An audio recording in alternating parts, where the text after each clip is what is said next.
자, 28조 할 차례인가요? 그렇죠? 네. 우리는 이 신앙을 가지고 바로 말한다면 하나님의 말씀을 받아들이지 않거나 또는 신앙 고백이 그 말씀에 종속하지 않거나 또는 성례전을 사용하지 않는 교회란 있을 수 없다고 선언하는 바이다. 자, 그러니까 우리가 이제 앞에 말했던 신앙을 말하는 것이죠. 이제 기독교의 성경적인 신앙관을 이야기한다면 참된 교회를 바로 27조에서 다루었습니다. 참된 교회의 세 가지 표지가 뭐라 그랬습니까? 성령과 말씀과 교회, 그죠? 주님이 남기신 세 가지의 은혜이죠. 그래서 이 땅에는 주님이 승천하시면서 세 가지를 허락하여 주시고 가신 것입니다. 그죠? 그게 바로 성령이죠. 그죠? 주님이 가시면서 보혜사 성령께서 우리 가운데 오셨다고 돼 있죠. 그리고 주님의 말씀입니다. 성령이 오시는 이유 중에 하나가 바로 뭐예요? 우리에게 주신 말씀을 기억나게 하시는 것이죠. 예, 그래서 그 말씀의 실행자가 되십니다. 그래서 성령은 말씀을 따라 역사합니다. 그러니까 여러분들이 이제 근본적으로 왜 제가 말씀 중심이 돼야 된다고 말을 하냐면 기도도 말씀 중심으로 기도하는 분들이 능력이 좋아요. 예. 그러니까 말씀 중심적 기도, 말씀 중심적인 고백 이게 돼야 되는 거예요. 이제 초보자 때는 항상 제가 자기만 중심이라 그랬더니 나 중심으로 하나님이 돌아가요. 초신자 때는 그래요. 그러니까 내가 막 경험한 하나님 이게 중요해요. 근데 이제 신앙이 이제 자라갈수록 계시하시는 하나님이 중요합니다. 이 굉장히 중요해요. 이 신앙이 자랐다는 뜻이에요. 그래서 이제는 주인의 뜻을 구하기 시작합니다. 그러니까 이전에는 그냥 내 뜻을 관철시키는 기도가 대부분의 우리의 삶에 있잖아요. 하나님 뭐 해주세요. 뭐. 근데 그 해주는 게 우리에게 진짜 좋은 것이 될지는 모른다. 말씀을 드렸지 않습니까? 왜냐하면 지금 당장 눈에는 좋아 보이는데 그것이 오히려 결과는 훨씬 더 안 좋게 될 수 있는 일들이 많아요. 왜냐하면 여러분도 살면서 경험해 보셨잖아요. 예, 나는 진짜 좋아서 이렇게 선택을 했던 건데 그것이 오히려 패착이었던 경우도 굉장히 많습니다. 그래서 우리가 말씀 중심으로 살아가야 되는 이 귀한 은혜는 하나님의 성령은 말씀을 따라 역사하기 때문에 그렇습니다. 그래서 초보 때는 하나님께서 은혜도 주시고 하나님 살아계신 거 보여주시려고 이제 나 진짜 살아있다 이거 나타내시려고 우리에게 체험도 하게 하시고 여러 가지들을 경험하게 하시잖아요. 그리고 응답도 진짜 말도 안 되는 기도 같은 것도 응답해 주시고 그리고 막 그런 것들이 잘 일어난단 말이에요. 그런데 우리가 우리 개인적인 뜻들을 성취하려고 하나님의 말씀이 이 땅에 담겨져 있는 것이 아닙니다. 우리들 혼자 잘 먹고 잘 살려고 여기에 주의 성령과 말씀과 교회가 세워진 게 아니에요. 이제 이거를 아는 신앙이 되어야 한다는 거죠. 그러니까 아직도 자기 초보적인 신앙에 머무르게 되면 계속 자기 중심적인 얘기만 하게 돼요. 뭐 나만 얘기를 하는 거죠. 그러니까 이제 그 안에서 벗어나실 수 있는 믿음이 필요하고 그것이 바로 이제 말씀을 따라서 우리가 이제 하나님의 뜻을 분별하려고 하는 이것이 굉장히 중요하다. 그래서 말씀으로 역사할 때 바로 성령께서 말씀의 증거자가 되십니다. 말씀이 실제라는 것을 보여주시려고 그래요. 그래서 이제는 하나님의 뜻을 분별하고 말씀 중심으로 가는 것. 그래서 제가 여러분들에게 늘 말씀드리지만 하나님은 작은 것 갖고 물어보세요. 큰 것 갖고 물어보면 엄두를 못 내잖아요. 근데 분명히 작은 것인데 왜 작은 것을 물어보냐? 그건 아주 쉽게 할 수 있기 때문에 그런데 여러분들은 이 작은 것에 순종이 안 되면 여러분 큰 일은 하나님이 하시거든요. 그러니까 그걸 여러분이 아셔야 돼요. 우리가 하는 일은 작은 일이에요. 그냥 다 할 수 있는 일 누구나. 그런데 이제 그 이후에 그 작은 일에 순종한 자에게 하나님이 베풀어 주시는 게 뭐냐면 하나님의 큰 일입니다. 이게 성경적 내용이잖아요. 하나님의 큰 일을 하나님이 이루세요. 이제 그게 뭐냐면 지팡이를 들어 올려라. 이건 큰 일입니까? 그거 못해? 그 50견 오면 못하죠. 50견 오면 좀 힘들어요. 그죠? 네. 그땐 골프를 치셔야 돼요. 골프가 아니다. 이거 해야 돼. 유집사님 말해주더라고. 이거 하는 아줌마도 다 50견이라고. 그냥 이거 하면 그러니까 여러분 지팡이 들어 올리는 게 어려워요? 우리가 그렇게 못할 일입니까 이게? 아니에요. 지팡이 들어 올리는 건 쉬운 일입니다. 근데 그 뒤에 일이 어려워요. 뭐 하죠? 홍해를 이게 어려운 거예요.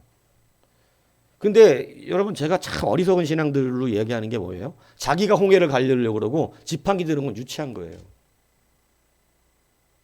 모세가 여러분 아말렉과의 전쟁에서 손 들어 올릴 때 이기죠? 이게 어렵습니까? 하루 종일 들면 어렵죠. 그러니까 두 사람이 받쳐주잖아요. 근데 못할 일은 아니다. 이게 뭐 지금 엄청나게 진짜 그거 순종하기가 너무 어려워서 손 들라는데 못 들겠다 나는. 그렇게 어려운 일을 어떻게 나한테 시키냐. 이럴 거냐 이겁니다 이게. 근데 여러분 이걸 들어 올렸을 때 아말렉의 전쟁에 승리하는 역사가 일어나는 거예요. 여러분이 할 일은 작은 것이에요. 말씀의 순종은 그렇게 일어납니다. 그래서 작은 것 하나를 순종치 않는데 절대 하나님의 성령의 큰 역사가 일어나지 않는다는 거죠. 그래서 기본과 근본이 매우 중요하다는 사실을 알아야 돼요. 그래서 이게 목사를 교회의 지도자로 세우셨잖아요. 목자로. 정확하게 말하면 목자입니다. 목사라 그러니까 우습게 여겨졌는지 모르겠지만 성경은 교회를 치리하는 사람들을 목자로 가르쳐요. 목자다 너희들의. 목자로 주셨다 그랬다고. 그렇기 때문에 목자예요. 여러분이 양이고. 그래서 이걸 가지고 목사님들이 양이라고 여러분 표현하는 거지만 그래도 조금 겸손하게 얘기하려고 어떻게 하는 거예요. 목자장이 계시다. 우리는 잠시 맡았다. 그런데 여러분 사실은 이 땅 사는 동안에 그 목사들이 책임지는 거예요. 근데 왜냐하면 이 질서를 넘어서 하나님 역사하지 않습니다. 이 질서를 넘어서 역사하지 않아요. 왜냐하면 질서가 넘어가면 이 세상 사람 다 자기가 목사예요. 다 자기가 목사라고. 순종하지 않습니다. 근데 교회가 이 질서를 딱 하나 만들어 주셔서 하나님의 말씀을 전하는 자를 정해 주셨어요. 그래서 목자로서 양들을 이끌어 가게끔 만들어 주셨고 이것에 대한 나중에 결산을 목자장이 오실 때 하신다고 하신 거예요. 그래서 강단부터 하나님께서 보시겠다고 말씀하시는 거죠. 어떻게 가르쳤고 어떻게 이끌어 갔는지. 그래서 심판은 강단부터예요. 이 말씀이 바로 갔는데 너는 왜 그렇게 했냐. 그 다음에 이제 성도들이지. 넌 말씀 배대로 배웠네? 똑바로 들었네? 이렇게 되는 것이죠. 그러니까 강단부터 시작입니다. 근데 여러분 문제는 여러분들에게 요구되는 하나님의 요구는 작다는 거예요. 근데 그 지팡이 드는 걸 유치하게 여기는 분들이 많아요. 손 드는 것 자체를 하나님의 일이 마치 뭔가 대단한 열심과 사랑과 권세를 갖고 해야 되는 줄 아는 그런 착각들이 있으셔서 막 그런 거 하라 그러 안 해요. 근데 사실 거기에 달려 있거든요. 거기에 달려 있습니다. 지팡이 드는 돈이 지팡이 드는 게 무슨 믿음의 행위겠어. 근데 여러분 그 작은 것에 달려 있다는 사실 잊지 않으셔야 돼요. 그것부터 통과되지 않으면 여러분 교회에 남기신 것이 무시되고 있는 것이죠. 이것을 아셔야 됩니다. 이 세 가지가 잘 알아야 돼요. 성령에 충만하시기 바랍니다. 성령에 충만한 사람은 말씀의 순종자가 이루어지는 것입니다. 이해가시죠? 왜냐하면 성령은 어디에 역사하기 때문에? 말씀에 역사하기 때문에. 근데 말씀을 우습게 여기면 당연히 성령은 그 사람을 떠나요. 당연히 그 사람을 떠납니다. 하나님이 가르치시는 말씀들 여러분 실질적인 신앙이 돼야 된다 그러잖아요. 그냥 껍데기처럼 막 이렇게 지나가는 것처럼 말씀이 그냥 설레설레 들으나 마나 그냥 나한테 아무런 가치 없이 이렇게 지나가고 그냥 좋은 말 들은 것이 되면 안 돼요. 말씀은 실제의 말씀은 되게 아프고 실제의 말씀은 사실은 되게 도전도 주고 실제의 말씀은 우리를 강력하게 이끌어 갑니다. 그러니까 성령이 필요한 거예요. 왜냐하면 작은 일은 우리가 해야 되고 큰 일은 하나님이 하셔야 되니까. 그런데 여러분 설렁설렁 듣고 다 괜찮은 거면 성령도 필요 없으세요. 그렇지 않아요? 뭐 할 게 없는데 뭐. 그렇기 때문에 이 말씀을 통하여 성령이 역사하시기 때문에 여러분 성령 안에 이게 여러분이 듣는 말씀들이 굉장히 중요하다는 사실을 알아야 됩니다. 또 한 가지 교회죠. 여러분 교회를 떠나서 안 됩니다. 하나님은 교회 공동체를 굉장히 강력하게 여기세요. 그러니까 시험에 들어도 시험에 드는 방편이 교회를 떠나는 방편이 되면 안 돼요. 그건 굉장히 어리석은 방법이에요. 나는 내 몸이 싫어서 도끼로 찍어버리는 거하고 같은 결과가 나타나는 거예요. 손 하나가 잘려나가면 몸은 살아요. 그냥 몸은 산다고. 근데 뭐는 죽죠? 손은 죽어버립니다. 여러분, 인간이 참 희한하지만 다른 지체들은 웬만히 잘려나가도 생명 부지는 해요. 그런데 머리가 잘리면 끝난 거예요. 살 수가 없어. 사람은 그래요. 그런데 어리석게끔 여러분, 우리가 시험에 들었다 그러더라도 시험에 든 방법과 방편이 적당해야 됩니다. 예. 그러니까 뭐 좀 삐져가지고 뭐 내가 이제 조금 조금 어느 정도 이렇게 저기 삐진 척 하는 정도는 괜찮지만, 여러분, 공동체를 떠나가게 되면 그거는 자기 스스로가 죽자고 하는 거예요. 왜냐하면 지체를 떠나서 살 수 있는 지체가 없잖아요. 몸을 떠나서 어느 지체가 살아요. 그러니까 그건 굉장히 어리석은 거예요. 이 세 가지가 분명히 남아있는 거예요. 그래서 혼자 있는 자를 교회라고 말하지 않는다는 것입니다. 그래서 교회의 질서를 이 땅에 허락하신 거예요. 그죠? 자, 그래서 이 세 가지를 우리 가운데 남겨주셨다는 사실을 여러분이 기억하는 가운데서 이제 28조가 나가는 거죠. 자, 보면 그 말씀에, 그래서 이제 28조에 보면 그 말씀을 받아들이지 않거나 신앙 고백이 그 말씀에 종속되지 않거나, 그러니까 개인의 신앙 고백을 이거 잘 알아들으셔야 되는 거예요. 여러분, 얼마나 우리가 자기 나름대로 신앙 고백을 하는지 몰라요? 이단들이 다 누구의 신앙 고백으로 나온 거예요? 자기 신앙 고백이에요.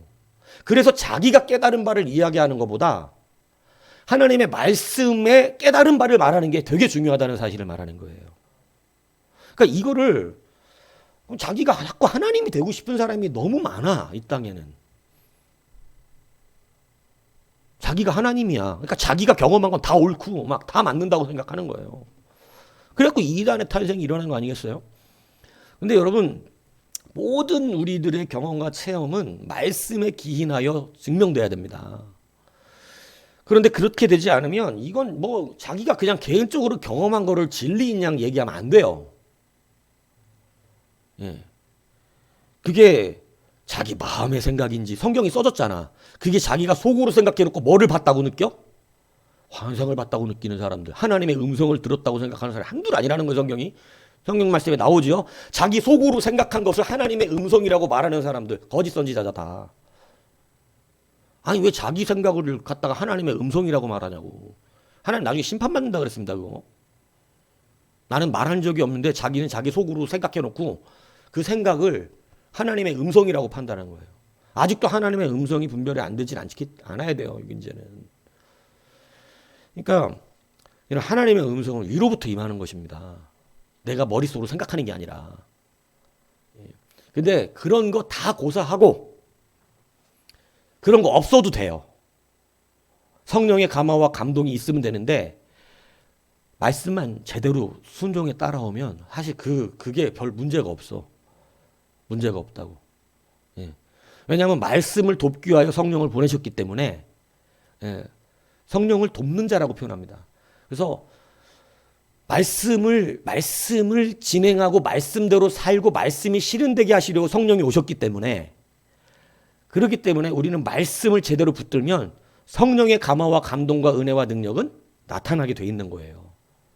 근데 말씀을 불순종하는 자들이 성령의 충만을 입었다는 것은 거의 대부분 악령 충만입니다.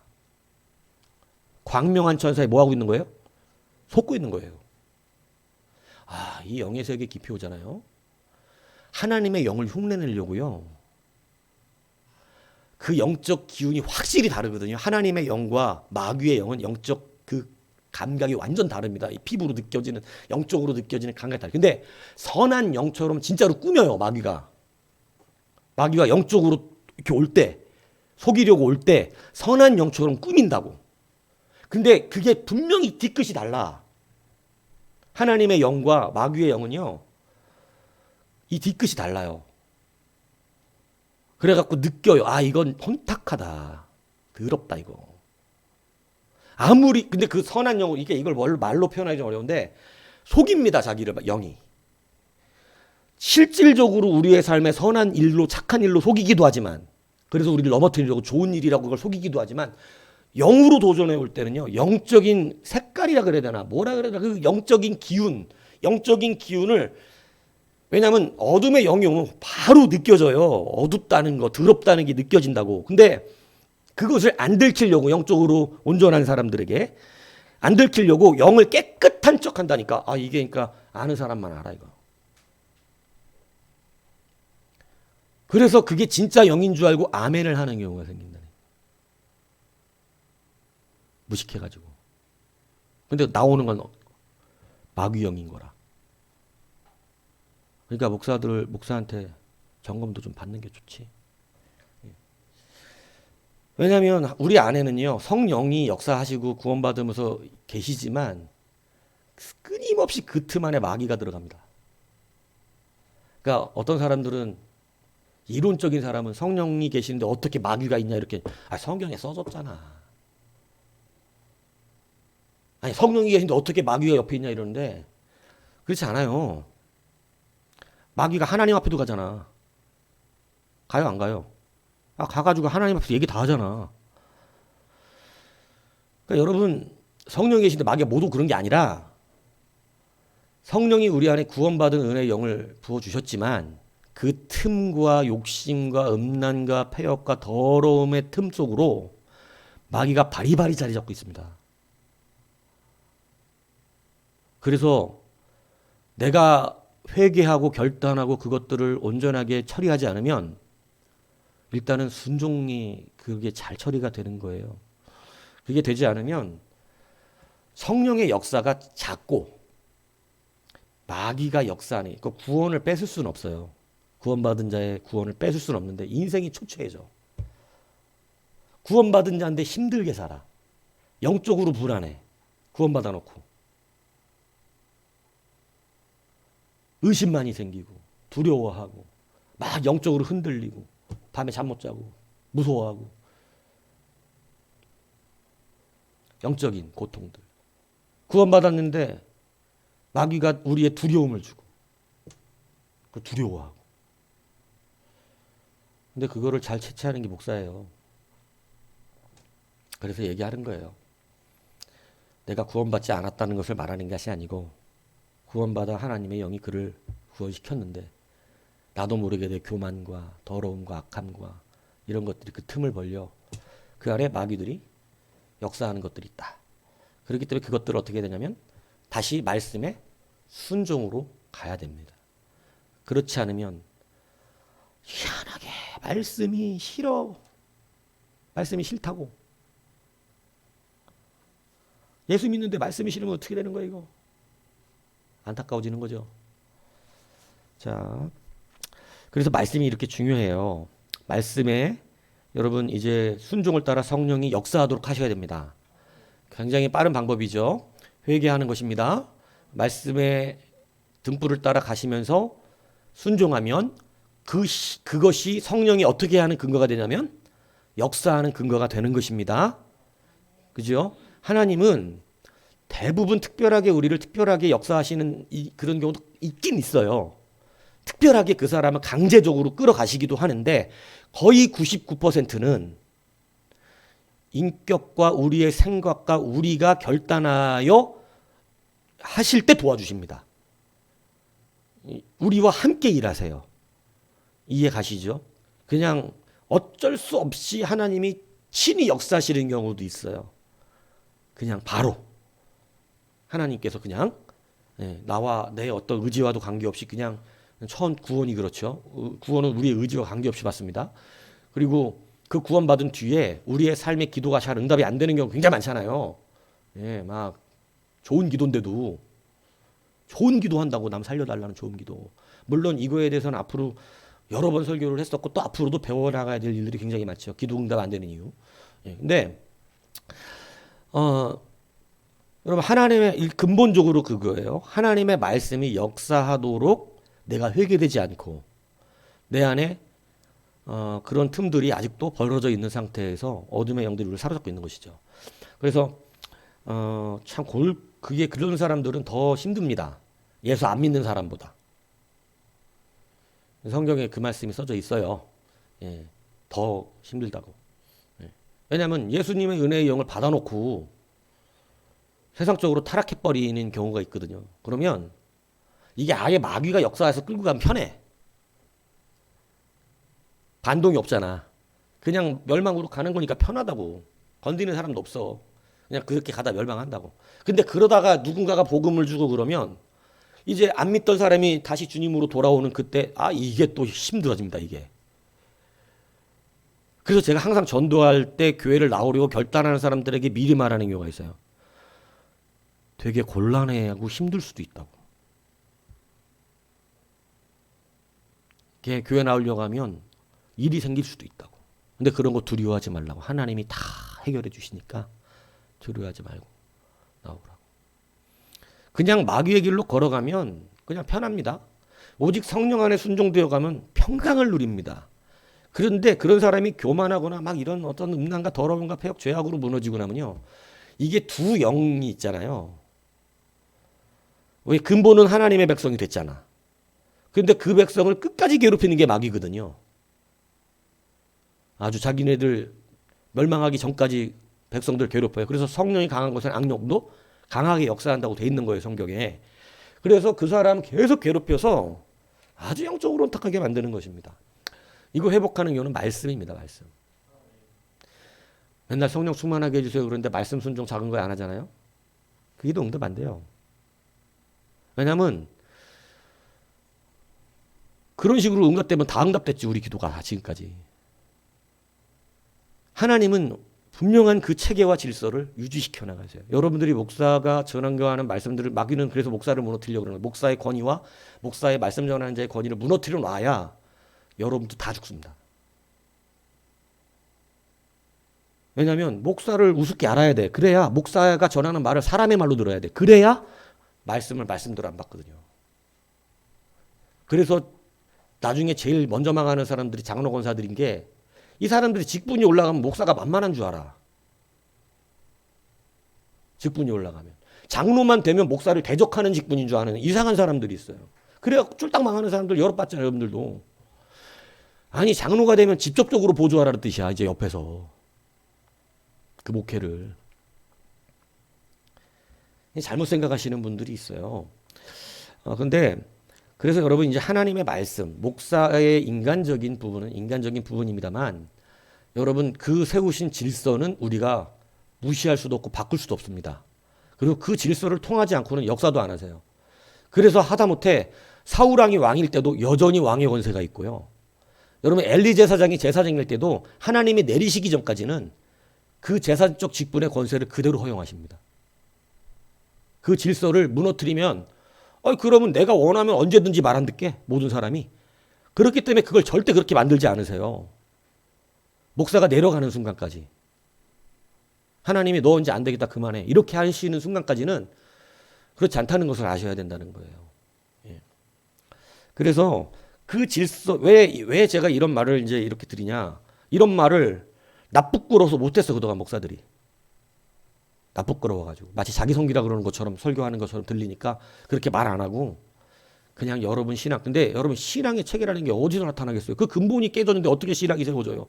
목사를 그냥 우습게 여기는데 어떻게 말씀이 내게 되겠어요? 내 말씀이 되겠어요? 절대 그렇게 안 됩니다. 그렇기 때문에 이러한 근본적인 것들이 다시 기본이거든요. 이게 작은 거예요. 못할 것도 없는 거죠. 예. 근데 이러한 작은 것들 앞에 먼저 순종이 되는 것. 그러면 누가 큰일 하신다고요? 하나님 큰일 하십니다. 이게 굉장히 중요한 원리라는. 지팡이 되는 게 뭐 그리 어렵냐고. 마르지 않는 가루통을 만드는 게 어렵겠어요? 한 줌 가루 떡 만들어 갖다 주는 게 어렵겠어요? 말 하나만 하지. 그래서 여러분 이 원리가 우리의 말씀 안에 있다는 사실이에요. 자, 그래서 그러한 부분들을 가지고 말씀이 우리의 신앙 고백이 여러분의 신앙 고백이 어디에 종속돼야 된다? 하나님의 말씀. 이거 뭔 말인지 이해 가시죠? 여러분 스스로의 신앙 고백이 말씀 바깥으로 나가면 아무것도 아니에요. 그러니까 여러분들의 신앙 고백도 어디 안으로 들어와야 된다? 말씀. 근데 이 잘못된 신앙 고백을 카톨릭이 한 거야. 수많은 이단들이 했고. 중세 시대에 여러분 이렇게 카톨릭도 만들어내. 잘못된 개인의 신앙 고백들이. 되게 무섭죠. 이제 이거 끝나고 나면 바로 초대교회사 끝을 맺을 건데 이건 사실 중세교회사에 있는 얘기인데 이제 나오고 그긴 한 건데 마지막으로 이제 그 저기를 할 거예요. 초대교회사에서는 그 이제 어떻게 그 로마가 변질해 가는가 카톨릭이 이걸 잠깐 이제 할 건데 여러분 카톨릭이 처음에 순수했죠. 우리 앞에서 했잖아요, 그죠? 순수하게 시작됐습니다. 이 카타콤 신앙이 승리해낸 거죠. 근데 이것이 수많은 사람들이 접목되면서 신앙의 고백이 깨지기 시작한 거예요. 그래서 여러분 카타콤에 있던 신앙의 고백은 뭐예요? 우리가 말하는 물고기, 그죠? 물고기 표시 그 신앙의 고백이 뭐예요? 오직 누구를 믿는다는 신앙 고백이에요. 오직 하나님의 아들 독생자 예수 그리스도를 믿는다는 그런 뜻이잖아요. 그죠? 근데 그것이 잘못된 신앙의 변질 고백으로 가서 그래서 타락한 중세 카톨릭을 만들어낸 것입니다. 다 누구 신앙 고백이죠? 이교도들이 기독교와 짬뽕하면서 기독교적 신앙 고백을 낸 게 아니라 자기 안에 자기가 생각하고 자기가 기뻐하고 자기가 좋아하는 신앙 고백을 낸 거예요. 하나님은 이래야 된다는 거죠. 그게 다 이단들을 만들어냈어요. 그래서 오늘 분명히 칼빈이 그것을 우리에게 가르쳐 주는 거예요. 우리의 신앙 고백은 말씀에 종속돼야 된다. 말씀을 떠난 신앙 고백은 가짜라는 것이죠. 아무리 좋은 얘기를 해도. 어떻게 하나님이 사람이 되냐? 이 자기 신앙 고백이지만 하나님 나름 좋아하는 신앙 고백. 근데 하나님이 거기서 딱 달라 말씀하신 거예요. 네가 나를 좋아하는 게 중요한 게 아니야. 내 뜻대로 하는 게 나를 좋아하는 거야. 네가 네 뜻대로 나를 좋아한다 그러면 어떡해. 하나님의 뜻대로 나를 좋아해야지. 그래서 주여 주여 하는 자 다 하나님 좋다는 거예요. 주여 주여 하는 자인데 다 하나님 좋으니까 주여 주여 부르는 거지. 근데 그들이 구원받는 게 아니고 누가? 오직 하나님의 뜻대로 한 자라야 된다. 주여 주여는 다 우리 말하는 거라고 다 하나님 좋다는데 뭐 예수님 좋다는데 뭐 어디 뭐 교회 다니면서 예수님 싫다는 사람이 교회 다니겠어요. 예. 뭐 저나 여러분이나 예수님 싫은 사람 있습니까 여기? 하나님 싫은 사람 있어요? 교회에 그런 사람은 없어. 다 하나님 좋대. 그러니까 교회 나오는 거야. 그건 대단한 것도 아니야. 나 하나님 되게 좋아하는데요. 그게 뭐 하나님의 뜻대로 하는 자가 중요하지. 이게 중요한 거예요. 그래서 내 신앙 고백이 아니라는 거죠. 신앙 고백도 성경 안에서 계시된 하나님의 고백이 일어나야 된다 말씀하고 있습니다. 두 번째 뭐가 깨진 게 문제냐면 성례전이죠. 이 성례전이 이 카톨릭이 얼마나 무너졌었는지 여러분 잘 아시잖아요. 우리의 참된 성례전은 뭐예요? 우리가 오직 참되게 하는 성례는 뭐예요? 성찬 예수님의 살과 피를 받아 먹는 그 성례, 그죠? 오직 그것뿐이죠. 그리고 세례죠. 주님이 두 가지 명령하신 거니까, 그죠? 이것을 기념하라 해서 성례전의 두 가지가 세례와 성찬식이잖아요. 그래서 이 두 가지를 우리가 한단 말이에요. 그죠? 이 두 가지 외에 이 두 가지도 어떻게 됐냐면 변질되어 버렸다. 변질돼서 막 예수님의 그 포도주가 진짜로 포도주로 변한다. 피로 변한다. 사제가 이거 얼마나 이게 거룩해지겠어. 여러분 그런 신앙을 우리가 좋아하면 우상적 신앙, 맹목적 신앙이 된다는 얘기를 하는 거예요. 여러분 근데 우리 악성이 우상성이 있어가지고 그런 걸 진짜로 좋아합니다. 그러니까 목사님들이 부흥시키려면 하는 짓이 뭐냐면 자기 신령한 척 하는 거예요. 사제가 기도 딱 한 번 하고 나면 이게 진짜 살과 피로 변한대. 이것처럼 좋은 게 어딨냐고 우리가. 이거 완전 신비롭고. 그래서 사제가 딱 입에 그래 천주교는 이렇게 막 입에 넣어주거든요. 넣어주는 순간에 그게 주님의 살로 딱 바뀌어버려. 목에 넘어가는 순간. 그러니까 얼마나 사제의 권위가 높아지냐고. 근데 사제의 권위는 그런 걸로 높아지면 우상이에요. 원래 사제의 권위는 말씀의 권위자인 거예요. 말씀을 가르치는 자로서 하나님이 주신 교회의 영적 질서를 따라 지도자의 역할로 그 권위가 서 있는 것이지. 그래서 막 신비한 거 막 하고 막. 그래갖고 목사가 너무, 그래서 강단도 옛날 장로교 강단들은 성도 저 밑에 놓고 강단은 이렇게 높았던 거라고. 근데 그렇게 높으면 목사님이 위대해 보여. 이게 진짜 신비인 게 아니면 실제예요, 이거. 왜냐하면 건축 전공하시는 분들이 말하는 실제라고 이게. 어떻게 건축하느냐에 따라서 말씀을 집중하기도 할 수 있습니다. 더 잘 들리게 만든다고. 어떻게 만드느냐에 따라서 여러분 거기가 되게 거룩한 물건이 뭐가 거룩하겠어, 벽돌이. 근데 그냥 예배당을 들어가면 왠지 거룩해 보이는 이런 식으로 만들어내는 기법이 건축공학에 다 있다니까. 근데 그걸 느끼면 그 사람 그거 느낄 수밖에 없어요. 우리에게 그게 안 느껴지면 우리 이상한 병든 거지. 예. 근데 그게 느껴진다고. 근데 거기에서 우리가 찾는 게 아니에요. 들어가면 그냥 은혜로 와. 아, 유럽 교회 가보세요. 성도는 없는데 예배당 자체가 내가 들어가니까 그냥 무릎 꿇고 싶어 막. 우리 뭐 은사 중 한 분은 반모섬에 가가지고 사도 요한이 계시록 기록한 그 동굴 거기 들어가서 무릎 꿇었더니 막 성령이 충만하게 임한다 그러더라고. 그게 거기 들어가서 임했을까요? 누구 마음이죠 그거? 자기가 거기 가면 왠지 하나님 앞에 더 역사해 주신 거야. 불쌍해서. 아, 또 이거 들으면 안 되는데. 여하튼 그렇지 않단 말이에요. 근데 일반 동굴이었다고 생각해봐. 박쥐나 드글드글거리는. 성령 임하겠어? 근데 뭐라고 생각하고 들어갔더니 여기서 요한계시록이 써졌구나 막 이러니까 은혜가 되죠. 이게 우리 안에 우상성으로 있다니까. 그래서 이거를 현대 교회가 써먹어야 안 써먹어요, 목사님들이. 써먹는 거예요. 그 우상성을 거룩한 척하고. 하나님께서는 여러분들을 사랑하시는 줄로 믿습니다. 오늘 저는 여러분들이요 이거하고 달라. 여러분들이 이게 제가 여기서 여러분들 하나님 잘 믿어야죠 이렇게 하는 거하고 하나님을 잘 믿으시기 바랍니다. 우리는 다르다고. 근데 여기에서 경건을 찾는다면 얼마나 주님이 안타까워요. 이거 속일 수 있잖아요. 이거 속이면 은혜를 안 받은 건데 사실은 우상성에 의해서 내가 은혜를 느낀 것처럼 느껴진 건데 하나님 만나지도 못한 건데 만났다고 느끼고 속으며 신앙생활하는 경우가 얼마나 많은지.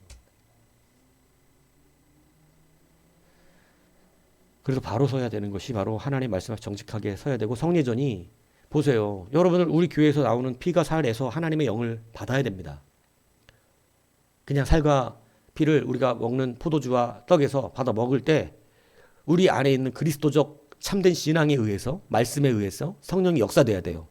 그러면 그게 진짜 거룩한 그게 되는데 여러분도 생각해 보세요. 딱 중간 입장에 서 보세요. 이거는 그냥 포도주고 그냥 빵이야 이렇게 생각하고 먹는 거하고 이게 변한데 진짜 예수님의 살과 피로 느낌이 다를걸? 그러니까 카톨릭적 타락한 성례전이 여러분 사람들에게는 뭐를 더 주는 것 같다?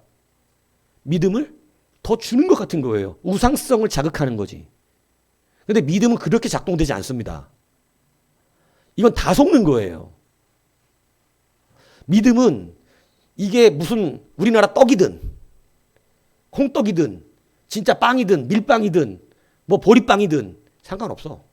믿음은 내가 오늘 주가 기념하신 그것에 이게 포도주든 포도즙이든 혹은 포도 주스든 아니면 포도는 우리나라에 나질 않으니 딸기즙으로 했습니다. 딸기즙이든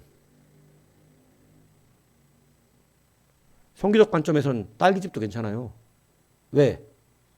안 나는 데가 있어. 포도를 구할 수가 없어. 맹물이면 안 돼. 근데 여러분 그것이 우리 안에 영적 임재로 임할 수 있는 건 우리 안에 있는 하나님을 향한 그리스도의 십자가 보혈을 향한 참된 믿음으로 또 발행되는 것입니다. 그렇기 때문에 여러분 그 믿음 안에서 참된 믿음을 가져야 되는 것이죠.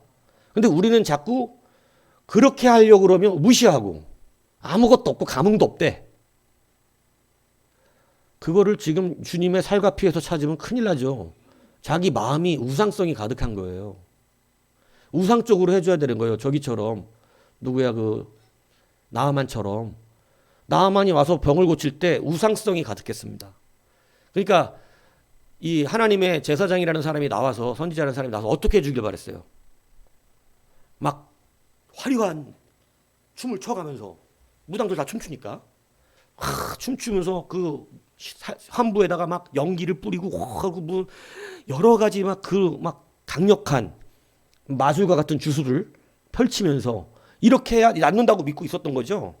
그런데 그런 우상성 때문에 하나님께서 나아만을 더 확실하게 아주 우습고 간단한 방법으로 미개한 방법으로 아주 그냥 누구도 생각해도 웃기는 소리하고 있네라고 하는 방법을 주신 거예요. 그게 뭐예요? 요단강 가서 7번 씻으라는 거지. 말도 안 되는 얘기라는 거예요 지금 이게. 차라리 기도를 해주면 기도로 나섰다고나 하지. 아니에요? 아 선지자가 와서 한테 안수해줬는데 병이 났었어. 이 정도만 해도 그냥 어느 정도 신비스러워. 그런데 그게 아니라 그냥 가서 목욕하래. 씻으라고 가서 좀 때 좀 밀어 가서. 왜 하나님이 그렇게까지 말합니까? 그 때밀고 와서 그런 거에 순종할 수 있는가? 그 작은 것에 그 가치 없는 것처럼 느껴지는 그 일에 지금 요단강 가서 이게 뭔데 목사님 이게. 근데 그것에 하나님의 큰일이 일어나요. 근데 그것에서 우리는 무엇을 발견해내냐면 우상성의 믿음이 아닌 진짜 하나님의 믿음. 내가 주님을 진짜로 사랑하고 사모한다는 실제 주요 주요로 사랑하는 자가 아니라 정말 하나님의 뜻을 사랑해서 그분을 실제로 사모하는 실제성이 사실은 그 순종에서 일어난다니까요. 너무나 가볍고 어떻게 보면 뭐 여러분 못 배우고 예를 들어서 여러분 고등학교만 나온 목사님들도 지금 한국에 많습니다.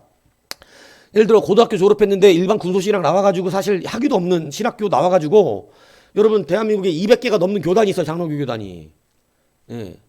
그나마 여러분은 뭐 이렇게 합실이고 목사가 박사학위까지 공부하고 있으니 뭐 그냥 그런 부분에서 공부는 뭐 좀 하는 사람이다 이렇게 생각할지 모르겠지만은 여러분 실질적으로 많은 교회들 이 큰 교단 아닌 작은 장로교회 어쩌고 이렇게 붙은 건 그쪽 목사님들 대부분 다 그냥 고졸이에요. 대부분. 헬라어 히브리어는 보지도 않아요. 근데 그게 능력이 안 나가는 일이란 말입니까? 그렇지 않아요. 그 아는 지식 되게 많이 가졌는데 실질적으로 여기에 써먹을 건 별로 없어. 결국 설교는 똑같아. 근데 대학 막 외국에서 박사학위 온 분들은 괜히 그 말이 모두가 다 믿을만하고 거룩하다고 느껴지고 그럼 그렇게 막 저기 한 분들은 안 그렇게 느껴진다. 이러면 그게 진짜 믿음이냐는 얘기예요. 속는다는 얘기죠. 스스로 속는 거예요 그거. 자기 우상성으로. 예. 그래서 여러분의 믿음이 실제로 돌아오기 위해서 작은 것에 순종하셔야 됩니다. 말씀을 따라. 내 신앙 고백이 이루어지면 우상성으로 많은 것들이 무너지기가 쉬워서 막 진짜 피와 포도주로 변하는 게 너무 좋지 우리는. 내가 먹는 순간 진짜 예수님의 피가 변한다면 이것처럼 거기에 막 믿음이 환장하게 생기는 거예요. 막. 하나님 걸 믿음으로 보지 않습니다. 오히려 거짓으로 보는 거죠. 여러분 우리가 이 안에 이런 게 있어요. 작은 교회를 섬길 때 하나님을 더 특별히 사랑하고 여러분 대번에 예를 들어 우리 교회도 부흥해가지고 많은 예를 들어 몇천 명 한 10,000명 모이잖아요. 그럼 여러분 갑자기 저를 대하는 태도가 달라져요. 태도가 달라진다고. 이제 나를 상대 안 하고 부교육자들과 교회 직원들을 상대하기 시작하잖아요. 근데 갑자기 우리 집에 신방 한번 오는 것도 이제 예전 같지 않아지잖아요. 예. 그러면 갑자기 태도가 달라집니다. 되게 거룩하고 막 뭔가 힘있고 파워 있는 목사님이 돼버려요. 이건 가짜라 이 얘기를 하는 거예요. 지금부터 몇만 명 모이는 교회 목사처럼 생각하셔야 돼요. 그리고 몇만 명이 모여도 작은 개척교회 모착처럼 서로 친근해야 됩니다. 이게 뭔 얘기인지 가시죠? 달라지면 안 돼요. 우린 속이고 있다는 그게. 몇만 명이 모인다고 내가 달라질 건 뭐야? 하나님이 하시는 일에. 여전히 여러분하고 저는 자연스럽게 표현할 수, 자연스럽게 한자릴 수 있고 이럴 수 있는 사이고, 그죠? 그렇게 되는 거고 그럼 작게 모이니까 우스워서 지금 가능하냐? 이렇게 되면 안 된다는 거죠. 하나님에 대한 믿음은 거기서 감정되는 게 아니다 이 얘기를 하는 것입니다. 그래서 이러한 잘못된 성례전적 우리들의 우상성이 교회 안에 있을 수 없다. 칼빈은 이렇게 얘기한 거예요. 결혼 안 해야 거룩하다고 표현되는 세상 사람들 다 그래요. 이 개신교 목사들은 결혼하지 않냐. 근데 카톨릭 신부들은 결혼을 안 하니까 그 사람들이 더 거룩하다. 이렇게 표현합니다. 대부분이 다 그렇게 인식을 해요. 세상 사람들은. 기독교 신부하고 저희 개신교 목사하고 카톨릭 신부 누가 더 거룩하냐 그러면 다 신부라 그래요. 이유의 첫 번째가 뭐예요? 결혼 안 한다는 거예요. 결혼 안 하니까 거룩하다. 이게 성경적으로 맞아요? 근데 우리 느낌은 그래.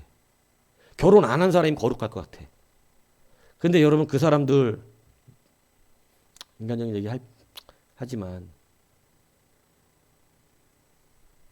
밤마다 헛된 상상에 살고 그거 이겨보려고 술 중독에 빠지고 그게 안 되니까 카톨릭에서 고아원이 나왔고 그게 뭐가 거룩한 거야. 그러니까 차라리 그냥 아내를 두고 살지. 아내를 두고 살지 뭐 하려고 그러고 혼자 더러운 그게 더 더럽지.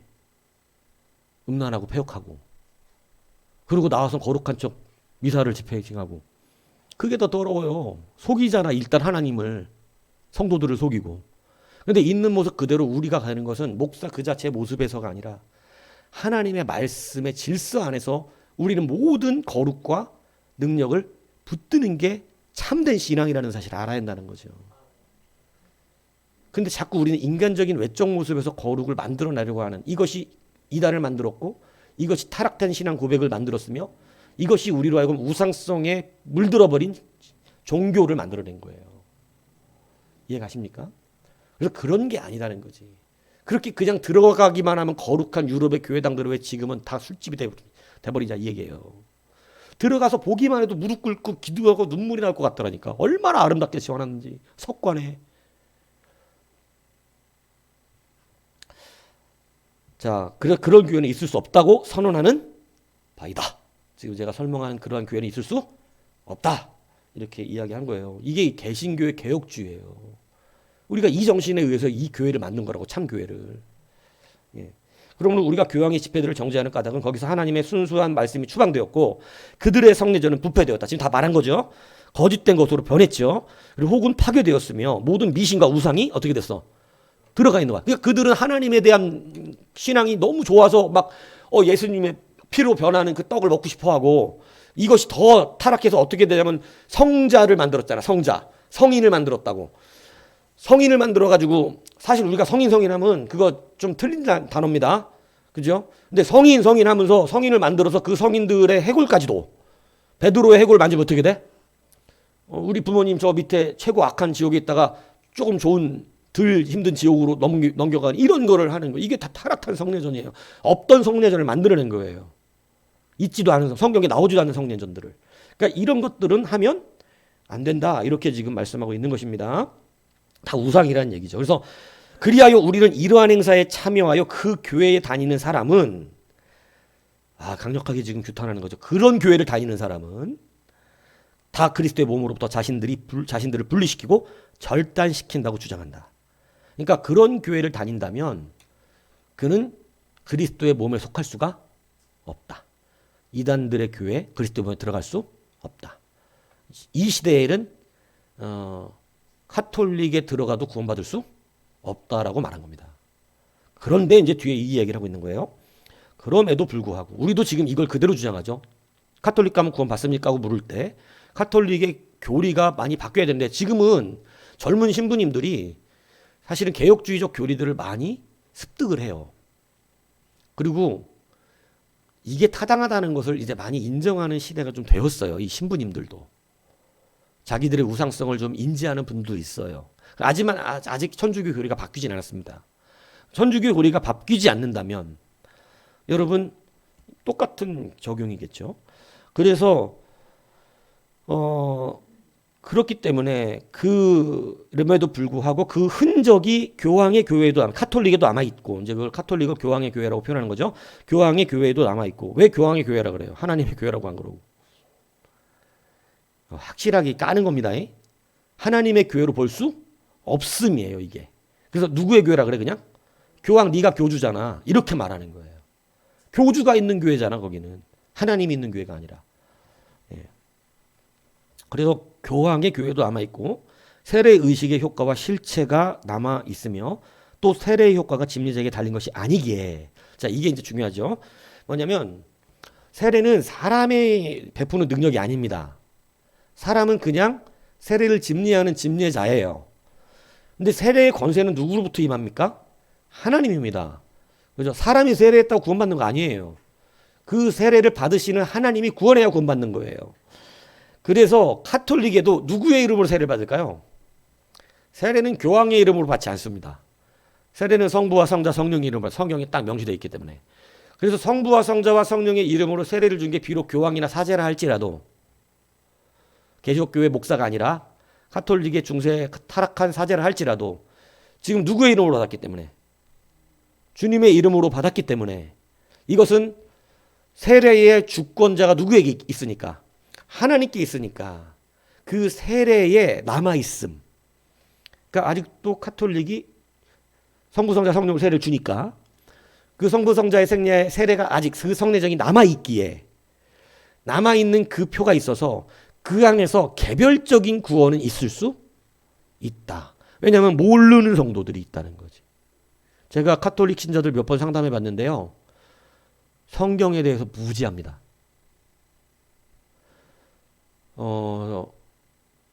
예수님의 그 모친이었던 마리아가 결혼을 안 한 줄 알고 있어요, 다.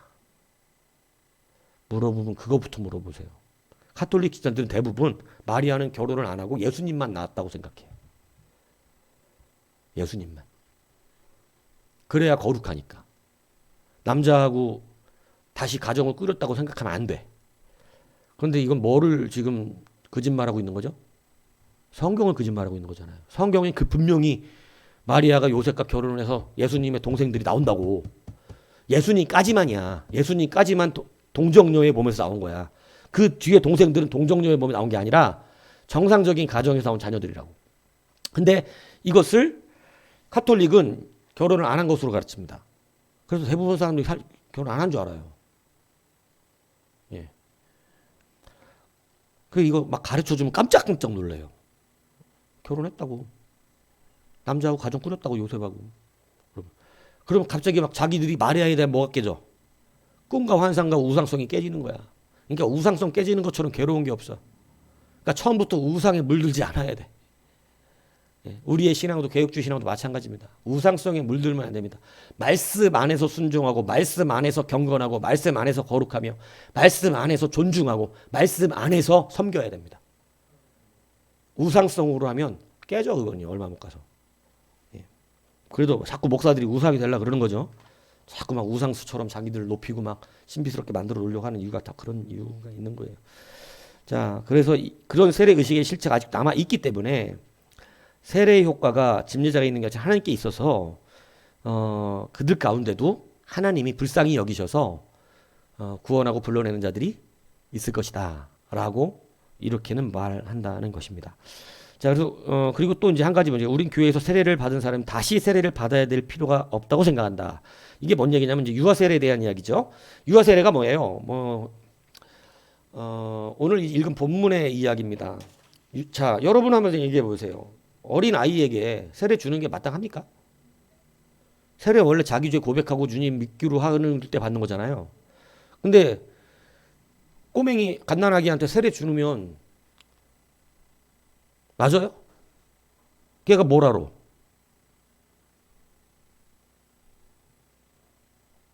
박은철 어떻게 생각해요? 유아한테 세례 주면 걔가 지금 세례 자기가 받고 뭘 한다 고백도 안 하잖아. 나 예수 믿고 회개한다고. 눈만 감고 있잖아. 아니 울거나 세례 받으면서 울잖아 막 목사님 물 뿌리면.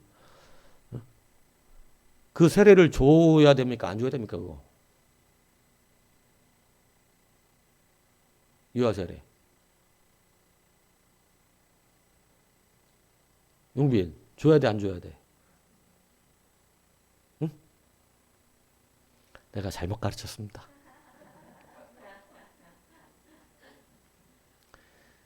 양집사님 줘야 돼요, 안 줘야 돼요?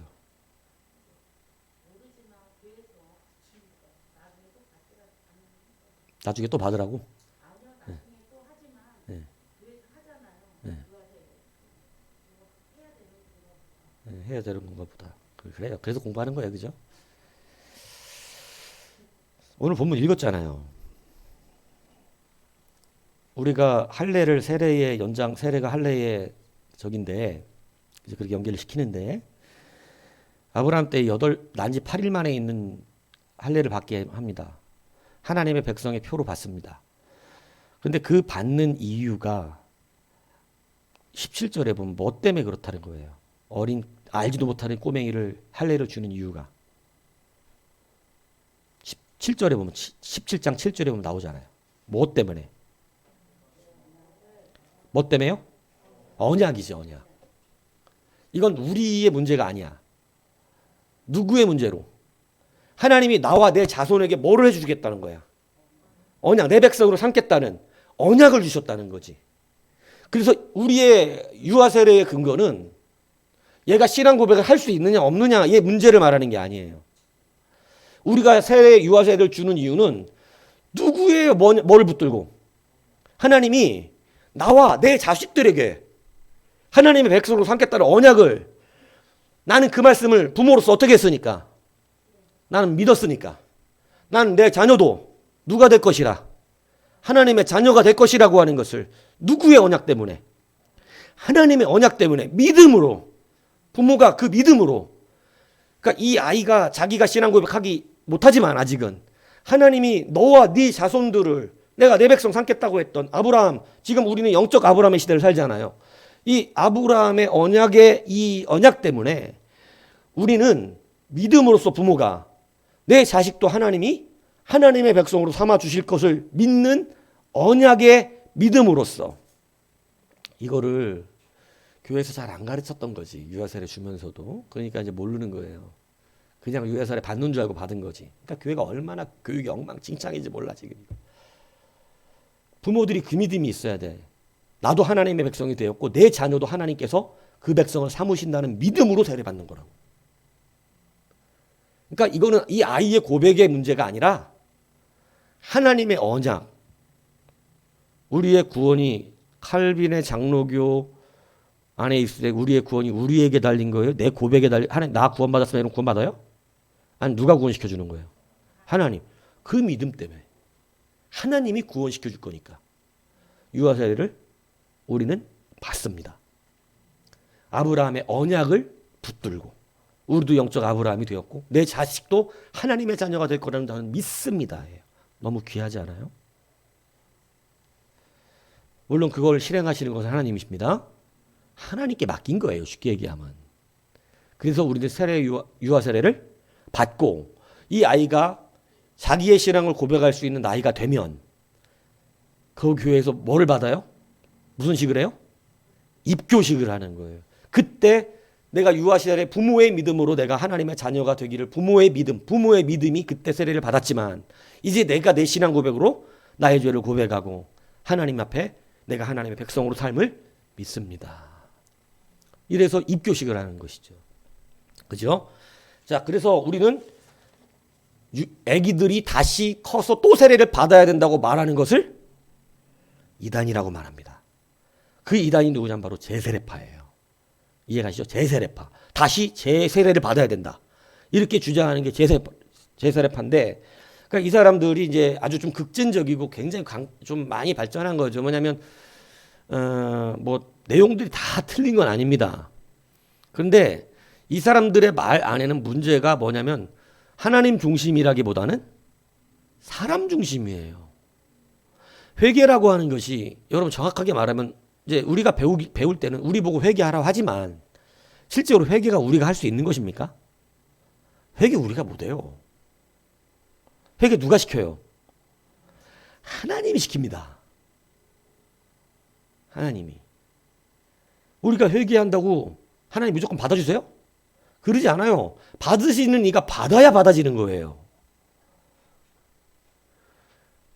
근데 이제 이 사람들은 이러한 기본적인 원리가 무시되고 오직 사람에게 많은 초점. 그러니까 이렇게 되면 하나님을 생각하는 것 같지만 오히려 주권이 누구에게 생겨나냐면 사람에게 생겨나죠.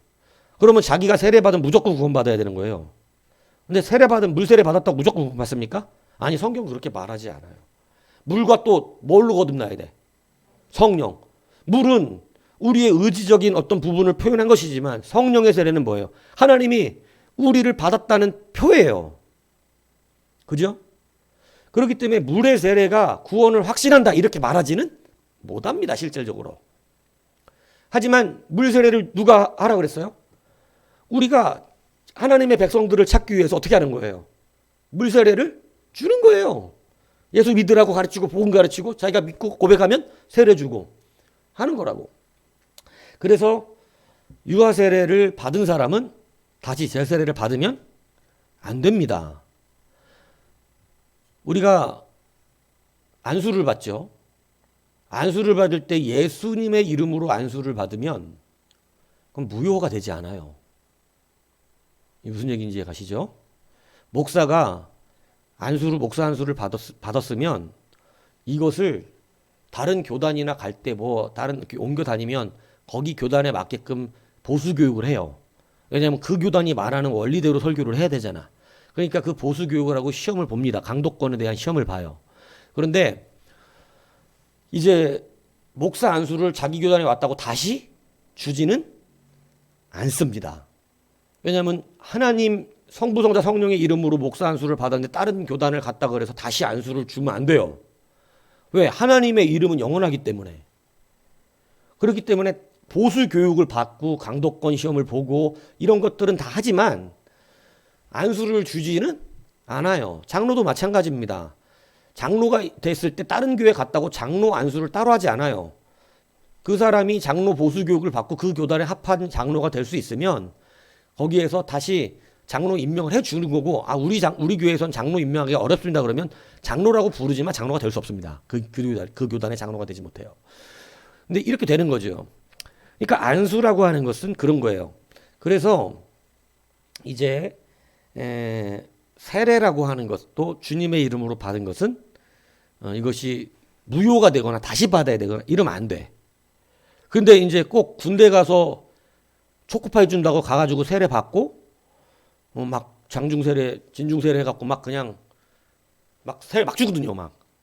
그러니까 초코파이 먹으러 세례 받는단 말이야, 거기 가가지고. 그리고 자기가 교회 안 다녀, 제대해가지고. 그리고 나서 어느 날 예수님 믿고 왔는데 세례 받았냐고 안 받았대. 기억이 안 나는 거예요, 군대에서 받은 세례가. 그래갖고 안 받았는데요, 가만히 생각했고. 그래서 저는 항상 물어봐요, 청년들이면. 너 군대 갔다 왔지? 네. 군대에서 교회 가서 세례 받은 적이 없어. 그 고민합니다. 막 기억이 날 것 같은 거야, 막. 받은 것 같은 거야, 막 군대에서. 군대에서 받았으면 또 안 받아도 되는 거예요. 그래서 제세례를 우리는 허락하지 않습니다. 이 제세례파는 여러 가지 이단적인 요소들이 있어요. 유다 세례 인정하지 않죠. 그러니까 이건 사람적인 것이죠. 내 고백에 의해서 주권이 된다는 것인데, 여러분, 우리는 세례든 구원이든 우리의 고백에 의해서 되는 것이 아닙니다. 하나님의 주권에 의해서 되는 거고 하나님의 약속에 의해서 되는 거예요. 그러니까 우리가 유아 세례를 주는 게 이제 명확하셔야 돼요. 우리는 할 수 있습니다. 왜 부모의 믿음으로 합니까?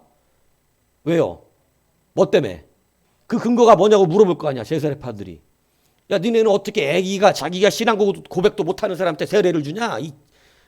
어떻게 그렇게 되냐? 이렇게 뭐라고 그래야 돼?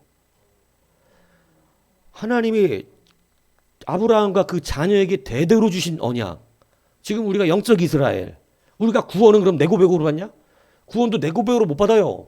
하나님의 언약으로 받는다고. 모든 게 하나님의 주권인데. 세례도 마찬가지다. 우리가 하나님의 주권을 인정하여 유아 세례를 그 부모가 내 자식에게도 하셨던 약속이니까 이 자식도 그 약속을 받으리라고 믿는 믿음으로 드리는 언약의 행위다. 그래서 우리는 입교를 한다. 그가 세례는 유아 때 받았지만 이제 장성하여 자기 신앙 고백을 한다. 뭐가 문제냐? 오히려 유아 세례를 못하게 하는 것이 문제가 아니냐? 사람에게 구원의 주권을 지금 맡기고 있는 게 아니냐? 내 고백을 한다고 그럼 구원받냐? 이렇게 물어보면 상담 대답을 못하겠죠. 이 정도는 대답해 줘야 된다는 거지. 유아 세례에 대한 문제가 있으면. 이해가시죠? 자, 그래서 이것은 우리에게 달린 게 아니기 때문에 그렇습니다. 목사가 성부, 성자, 성령의 이름으로 세례를 하지만 이 세례가 어느 교회를 가든 유효한 이유가 거기에 있죠. 우리 교회에서 받은 세례 아니니까 다시 받으세요. 이러지 않습니다. 그래서 목사의 준 세례가 중요한 게 아니고 주님의 이름이 중요한 거예요. 그 이름으로 받은 거예요. 이것이 굉장히 중요한 것이죠. 세례 누구한테 받았냐? 주님한테 받았죠. 주님의 이름으로. 사람의 손을 빌린 거긴 하지만. 그래서 이렇게 이러한 것들을 분명히 의식해야 된다는 사실을 알아야 한다는 것입니다. 자, 이 세례의 부패 때문에 우리 아이들이 계속해서 그 교회에서 세례를 받게 된다면 아이들은 반드시 오염되게 될 것이다. 왜냐하면 이 교회 교육이 왜 중요하냐면 바른 신앙 교육을 안 받으면 여러분이 지금 가지고 있는 사상은 저한테 받은 교육들을 통해서 그대로 대부분 사실 흡수되어 있습니다. 그래서 그렇게 생각을 하게 돼요. 왜냐하면 그게 무시를 못해요. 근데 만약에 잘못된 교회 가서 계속해서 어려서부터 그 교회에서 교육을 받았다. 그냥 그렇게 생각해요. 어려서부터 이단 교회 다니는 애들은 당연히 하나님 어머니가 계신 줄 알아. 당연히. 어떻게 잘 안 걸러져. 흡수가 되는 거예요, 그냥. 그냥 그들 나름대로의 이론이 차근차근 쌓여져서 거짓된 이론이지만 아니고 성경까지 바꿔대는데 못 하겠어. 성경까지 바꿨는데. 우리는 우리한테 유리하든지 안 유리하든지 우리는 남겨진 성경을 그대로 가르쳐야 됩니다. 목사한테 불리할지라도 그대로 가르쳐야 됩니다. 그게 개혁주의예요. 카톨릭처럼 가르치면 목사한테 절대 순종 이렇게 되는 거겠죠. 근데 우리는 목사한테 절대 순종을 가르치는 게 아니에요. 하나님 말씀에 절대 순종이지. 목사가 완전하다고 말하지 않습니다. 근데 신성시하고 막 뭔가 맹목적인 우상성을 거기다 집어넣고 목사님들이 자기들이 신비스럽게 만들어가는 신비주의로 이렇게 만들어 그것이 더 거룩하게 보인다면 여러분들은 아마 카톨릭이나 이단 노출될 가능성이 높은 거예요. 왜냐하면 오히려 그런 데서 더 잘해 그걸. 아주 좋아. 내가 믿기에 우상성이 아주 흡수되기 좋게끔 만들어줘. 막 별의별 얘기 다 하잖아. 막 우리 스스로도 막 이단들 보세요. 막 다 우리 보고 특별하다고 말하잖아요. 다 특별해 원래 우리는 하나님 앞에서. 근데 막 대단한 사람처럼 막 이렇게 얘기해주면 여기에 여러분 우리의 우상성은 다 속아 넘어갑니다. 자기 특별한데 누가 싫어하겠어. 하나님 특별히 사랑하고 특별한 종으로 불렀대는데. 여러분 그런 개념 가지고 가면 안 돼요. 그런 걸로 우리가 거룩해지는 거 아니에요. 하나님이 내가 특별해서 쓰십니까? 그렇지 않아요. 하나님이 그냥 붙들어 주신 거야. 약하기 때문에. 대단해서도 아니고 오히려 그죠? 하나님의 특별한 사랑을 받는다는 것은 그 사람이 특별히 약하다. 이 뜻이기도 하다. 이 얘기 제가 말씀드렸잖아요. 그죠? 자, 그래서 이것을 여러분들이 이제 잘 깨닫고 예수의 이름을 그래도 부르는 곳에 종교의 씨앗이라고 이제 칼빈이 얘기했는데 종교의 씨앗이라고 하는 것은 우리 이 살아가는 삶 속에 우리의 양심 이상하죠. 여러분 이 세상에 무신론자가 있을까요? 무신론자가 있어요? 자기가 무신론자라고 말을 하는 사람들이 있습니다. 근데 여러분 그 사람들 두려워해요. 하나님 없다고 그러는데 영적인 거 두려워하고 갑자기 물건이 떨어지거나 밤길을 가는데 뭐가 앞에 휙 지나가거나 이러면요 오싹해하고 무서워합니다. 여러분 그런 걸 느낌 있는데 어떻게 무신론자야? 무신론자라는 것은 그런 거 전혀 못 느껴야 돼요. 두렵지가 않다고 영적인 것에 대한 막 귀신 이런 거 전혀 두려움이 없어야 돼. 근데 귀신 안 믿는다는데 귀신 두려워하는 사람이 있어. 혼자 막 오싹하고 막 뭐 막 움직이고 그러면 막 무서워. 왜 움직여? 과학적으로 따져야지. 근데 무서워합니다. 영적인 거 두려워해요. 이 세상에 무신론자는 없습니다. 자기가 무신론자라고 말하는 사람들이 있지 그 사람들 실질적으로 두려워합니다. 영적인 두려움들 다 가져요. 막 행운을 믿으면 어떻게 행운이라는 건 없지 무신론자에게. 행운 같은 게 어딨어. 근데 그런 것을 다 믿으면서 무신론자래. 예. 그러니까 무신론자는 없어요. 왜 그러냐면 우리는 영적인 존재이기 때문에 그렇습니다. 우리는 영적인 존재이기 때문에 우리는 양심을 가졌고 이 양심과 이 종교의 씨앗이라고 하는 하나님의 존재를 인식하고 있는 우리를 창조한 창조자를 인식하고 있는 이 두 가지의 뭐 하나로 이렇게 묻기도 합니다만 이 두 가지 종교의 씨앗과 양심이라고 하는 이 하나로 말해도 상관은 없어요. 근데 이것이 있기 때문에 우리는 누구를 느끼냐면 하나님의 존재를 느껴요. 그래서 종교는 인간이 어떤 절차에 의해서 만들어낸 게 아니라 인간의 본질상 두려움이 여러분 신적 존재에 있기 때문에 종교를 만들어내는 거예요. 이 무슨 얘기인지 이해가 가십니까? 그걸 종교의 씨앗이라고 그래요. 인간은 항상 종교를 만들어내. 종교를. 하나님 계신 거 알아, 본성으로. 두려워한다니까요. 무서워해. 하나님의 존재성을. 네. 그래서 뭐 이렇게 되면 무당이 왜 잘 되냐면 그 종교의 씨앗 때문에 그래요. 종교의 씨앗. 내가 뭐를 잘못해서 그랬나 봐. 이런 그런 거 있잖아요. 그죠? 목사한테 승질 부리고 집에 갔다가 예를 들어서 저기 되면 내가 오늘 목사님한테 괜히 그래가지고 그랬나? 이런 거. 왜 그렇게 왜 무서워요? 종교의 씨앗이야, 그게. 우리 안에는 하나님의 계시다는 걸 알고 있는 그런 거. 그래서 그걸 통해서 우리는 무신론자가 될 수 없습니다. 그래서 그런 종교의 씨앗과 그리고 양심과 그리고 구원이 하나님께 있다라고 하는 것 때문에 우리는 이러한 타락한 교회들 안에서도 하나님의 구원의 역사가 발행되고 있다. 이것을 우리는 생각하는 거죠. 왜냐하면 그래서 하나님께서 자기의 택한 백성들은 잠시 잘못된 데 가 있다 할지라도 다시 반드시 어떻게 해요? 불러내시는 거예요. 자, 그래서 그것이 바로 오늘 우리가 하나님의 언약을 따라 산다라고 하는 신앙적 하나의 확실한 개념을 다시 붙드셔야 된다는 것을 말씀을 드리는 거예요. 그것이 이제 유아세례의 이야기죠. 이제 분명히 아셔야 됩니다. 유아세례 왜 주냐 그러는데 아직도 대답을 못하면 안 돼요. 유아세례 지금까지 교회 몇 년 다녔어요. 이렇게 다녀놓고 유아세례를 받아도 돼요? 안 돼요? 그러면 받아도 되나 안 되나 이거 유아세례 이거 진짜 신앙 고백도 못하는데 애가 뭘 한다고 세례를 받지? 이런 생각이 드는데 여러분 그러면 지금 우리 신앙생활 다 지금 헛한 거죠. 우리의 의지와 신앙으로 우리 지금 믿고 있는 거 아니에요. 하나님의 언약과 택하심으로 믿고 있는 거지. 그래서 그 언약 때문에 뭐 한다? 유아세례 하는 거죠. 하나님의 자녀와 자녀 손에게 주신 그 언약을 믿기 때문에.